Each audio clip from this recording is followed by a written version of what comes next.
Hi there. This is going to be another retro magic video. I'm going to show off some Ice Age decks that I've made. Ice Age, if you're watching this, you probably know, came out in 1995. It was the set that was the first. I'm going to get this wrong. I think it was the first expansion set that came out after 4th edition. Before they had cycles, though there is now an Ice Age block, as you probably know. I bought this Ice Age booster box a while ago. I opened it on video and posted all the videos. Didn't get the two most notable cards, the Jester's Cap and the Necropotence. But I had fun doing it. So what I went ahead and did was I made some decks out of the cards that I got, mainly in the booster box. With limited exceptions, all the cards you're going to see here came from one booster box, and I think one starter deck, maybe two starter decks. And I would say fewer than 10 came out of other collections that I picked up here and there. Then I had to buy.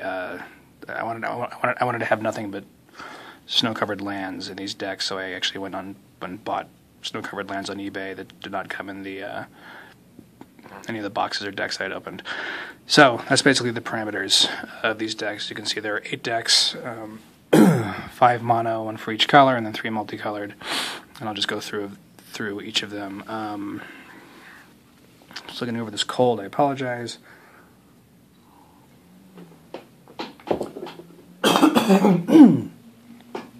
Excuse me. Okay, so the first deck is going to be a black mono deck.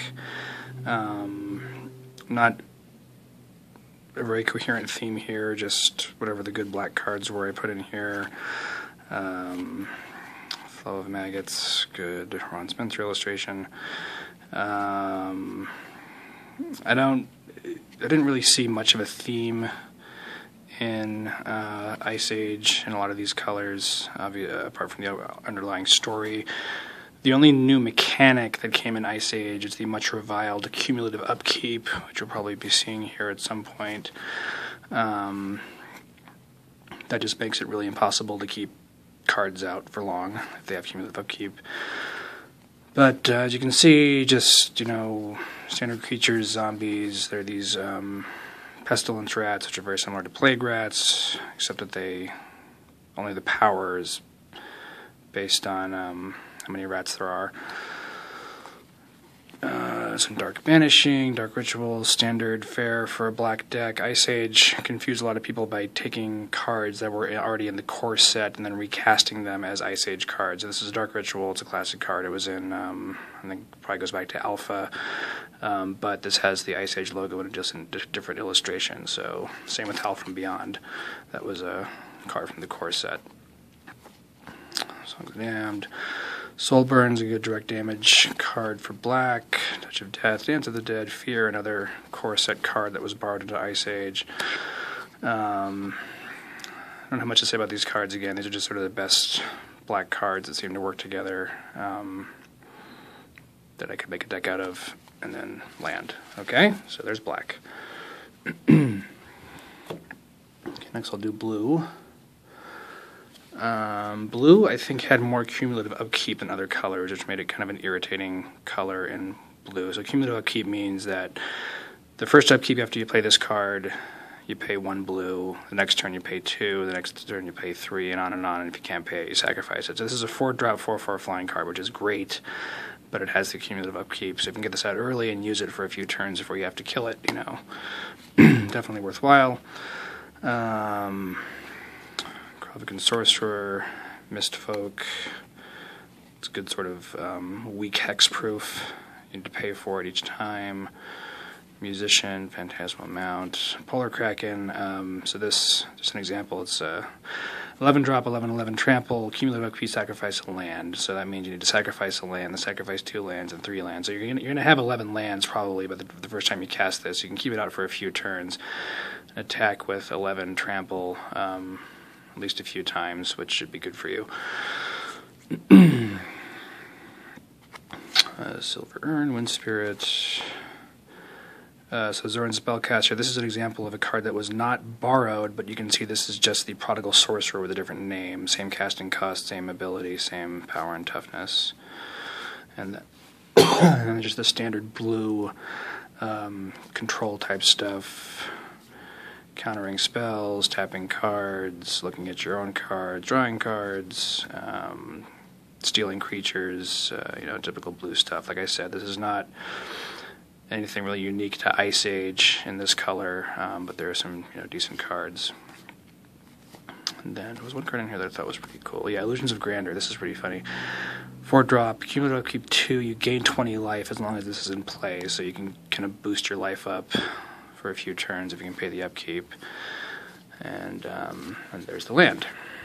My idea in making these decks was to actually play them against each other and find other people to play Ice Age with me, but the only person I ever play with is my wife, and I built her this really good Garrick Beast deck using 2014 and the kind of most recent expansion sets, and it's just dynamite, and she won't play with any other decks, which is kind of a drag, because I can't beat her, usually, when she plays it. Anyway, it's neither here nor there. Okay, so this is the mono green. Sorry, I keep coughing. Each color has these talismans where you can pay money to untap a permanent when a particular color is cast. It's not hugely exciting, but it's worth having around. There is a theme in this green deck, actually, and it is, to borrow a phrase that I read in an early copy of The Duelist back in the 90s, a Weenie Madness deck. And the reason for that is because I have this Ruined Arch card, which is where you can make X creatures with power no greater than 2 unblockable until on a particular turn, so it's a one-time thing. But you can increase power beyond 2 after you do that. So you'll see in this deck I have a lot of things where, again, this only works on creatures with power no greater than 3, and then I have all these small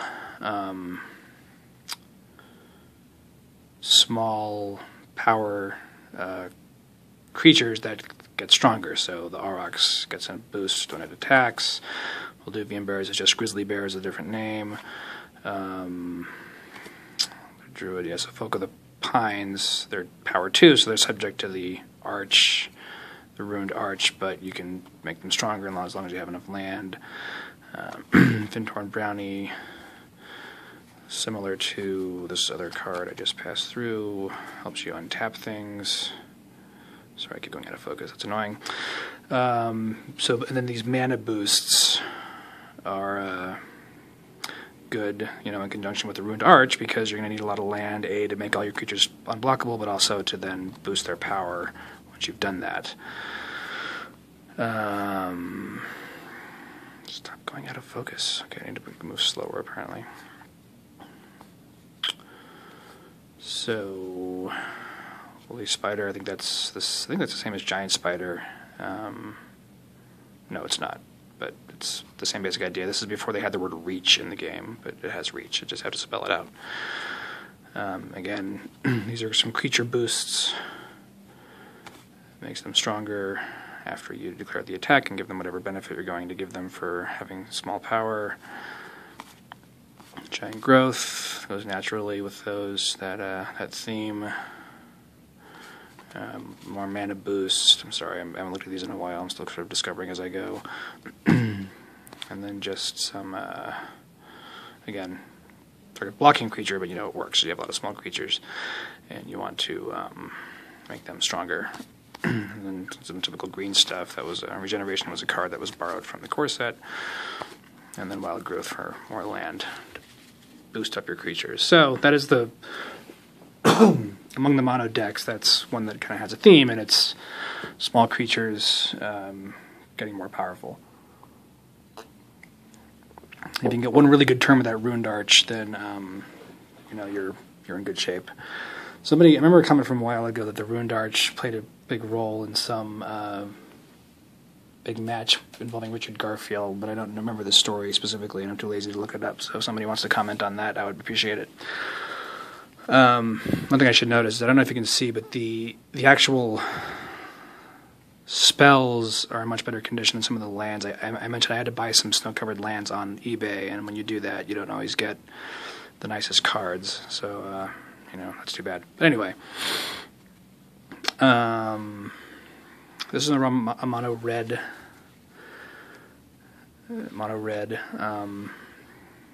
deck, and I put Glacial Chasm in here. Strange card. It has a cumulative upkeep of 2 life, which is pretty onerous. You're only going to be able to keep it out for a few turns because you're going to lose. Let's see, how long will it take you to lose 10 life? 2, 4. Yeah, you would lose 10 life, over 10 life in 3 turns, which is, is that right? 2, 4. Okay, what can I do math? 2 plus 4 plus 6. Okay, so 12 life in 3 turns. But the reason that I put this in a red deck is because you can't attack, and all damage you have to use reduced to 0. So in a red deck, it's going to have a lot of direct damage in it. You could actually make this card work. It won't be easy, but it's doable. So as I mentioned, this is red, so there's going to be some direct damage. Time Bomb. There's the red Talisman. Nothing terribly noteworthy about the creatures, just red creatures. This Chaos Lord is an insane card, but it's big and fun, so I put it in. You can look at these if you're interested. These are just kind of common creatures. Goblin Stuntman is another good defensive card. Wolverine, Carplucent Giant. This is not a great card, but it's 7 for 3/3, and then you can tap lands to make him stronger.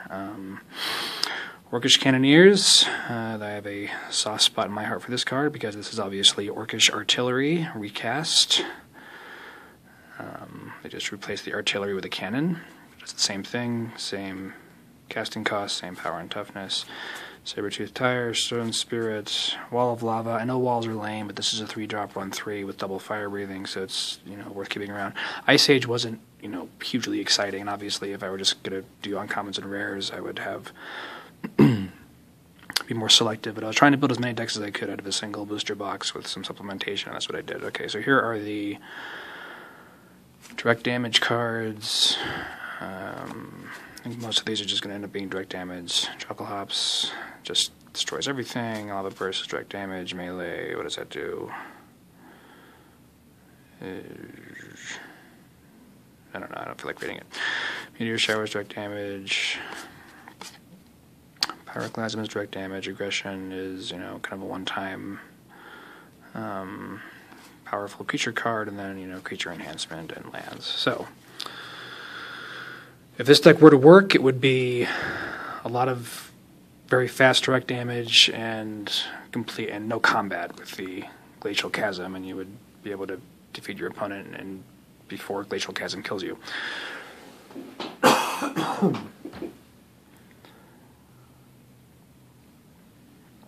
Which realistically would only be 3 turns. So, you have to try. Okay, so finally there's the last mono deck is the white deck, and I had an exchange with a commenter recently about Ice Age versus 4th edition. One of the things I mentioned is that the main mechanic in Ice Age White is banding, which really stinks. Banding was never useful, and it's so useless and confusing that they've actually taken it out of the game. So you're going to see some banding in this deck that is not by choice. It's just because I wanted to make a mono white deck out of Ice Age, and if you do that, you're going to end up with banding. Okay, so here's the White Talisman, Snow Fortress. I ended up putting a lot of defensive artifacts in this one just because I had them. Walking Wall, one of the all-time dumbest illustrations. Hall of Shields, Levy Golem, and then, like I said, the white creatures are not hugely exciting, but they do have banding. 3 cards with banding right in a row. All these Kilderins have banding.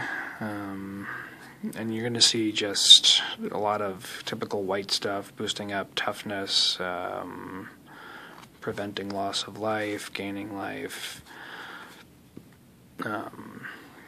Again, no really new mechanics. Less than wine. 1 life and 1 card for 2 mana. I actually like that card quite a bit. I think that's a good deal. I do apologize about the focus. I have no control over that, and I apologize. So again, these are mixed up for some reason, but yeah, these are just typical white protective cards. Some of which have funny names, like Fulgia, and Armor of Faith, and Prismatic Ward, and then the lands. Oh, doggone it, sorry about that. Okay, so those are the 5 mono decks. The next deck is actually probably the favorite deck that I've built from these cards, and this is a black and red Swamp Walk deck, and you'll see how it works. So first of all, I like black and red; they're my favorite colors, which you probably know if you watch my previous videos.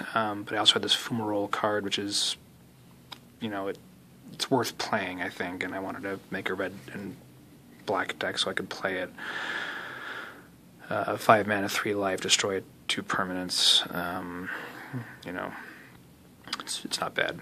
It's not great, but it's not bad. Okay, so the idea of this is Swamp Walk. So I have 4 Morphines, all of which have Swamp Walk. I have this guy, which makes people fly, which is, again, can make them unblockable. I don't know why I'm being so elementary on this. You know all this. Okay, but the point is, Swamp Walk, and then I have Orcish Farmer, which turns lands into swamps. So I've got 4 Morphines of Swamp Walk, and I've got 4 Orcish Farmers that can make swamps out of my opponent's lands, and therefore I have 4 unblockable creatures. And then I just have some... And then I have more Landwalk abilities, so I've got Barbarian Guides, Goblin Sappers, more again unblockable, makes other creatures unblockable. Goblin Ski Control can fly, and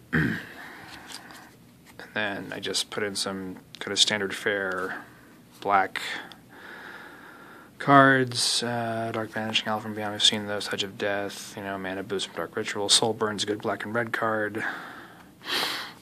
It's not black, it's not a black and red card, but it uses black. It uses both black and red. Why did I put this guy in here if he's... Wait a minute. Why is he here? I guess I just put him in there to boost up, to use the black ability, not the blue ability. Okay, anyway. Red direct damage... And then I've got these Leshrocks Right, which also give creatures Swamp Walk. So, and then Fear, which makes creatures unblockable. So the whole theme of this deck is, like I said, making my creatures unblockable and destruction through combat, which I think would work pretty well, honestly. Not that I've tested it, but that's the idea. It's probably the most coherently themed deck that I have of the Ice Age. Just because the various cards work so well together. Okay, so 2 more. This is a green and white deck, and I wanted to play this because I had Reclamation and Hymn of Rebirth and Keldrin Frostbeast. I wanted to make a deck that I can play these green and white cards in. Apart from that, there's really no rhyme or reason to it. It's just white and green cards that seem to be useful and work well together. So this one affects green cards as well as white cards. You've seen these before. Typical white protection, life-gaining cards. I think what I did here was I used white mainly for protection spells and then green mainly for creatures. I'm not saying any creatures. Oh, there we go.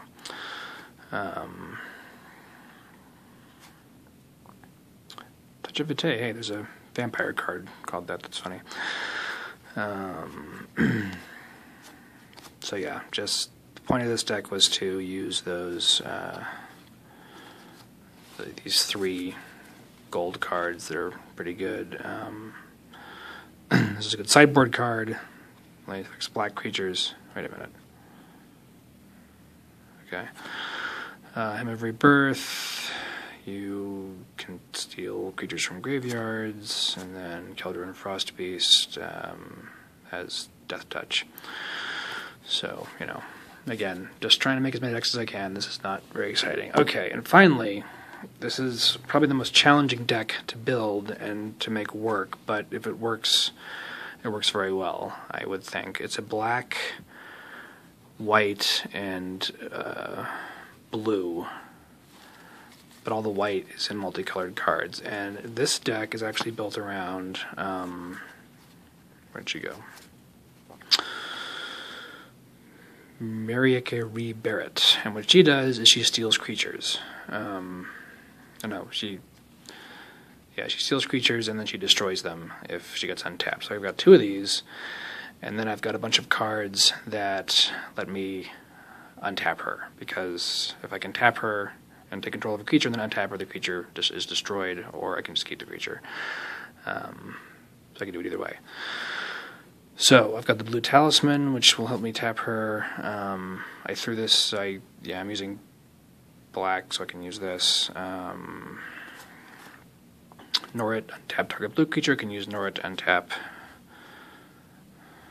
Marika. Let's call it Marika. I don't know how to pronounce it. So I've got 4 Norits. Probably overkill, but 4 Norits, 2 Marikas. I'm always going to be able to untap her because there's no activation cost. So you just tap him and something else untaps. Another blue talisman. Do I have 2 of those in here? Yes, so 2 talismans. And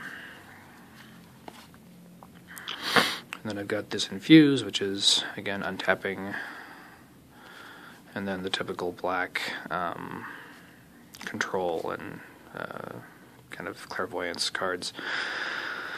And anything else interesting in here? No, not really.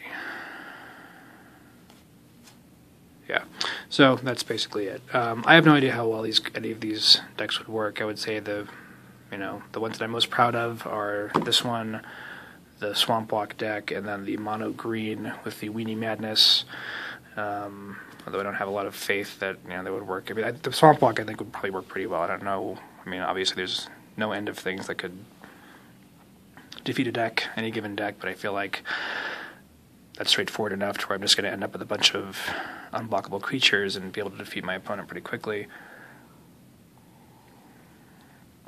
I feel like the Marika deck, which is this one, would work pretty well if all things worked well.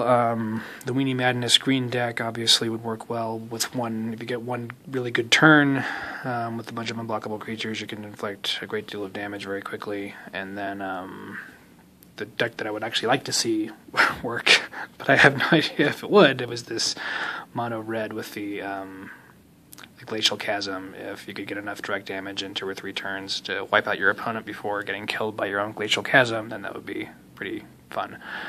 So there you go. There's my Ice Age decks, and that is kind of the punchline of my grand experiment with buying this Ice Age booster box and some other extra cards.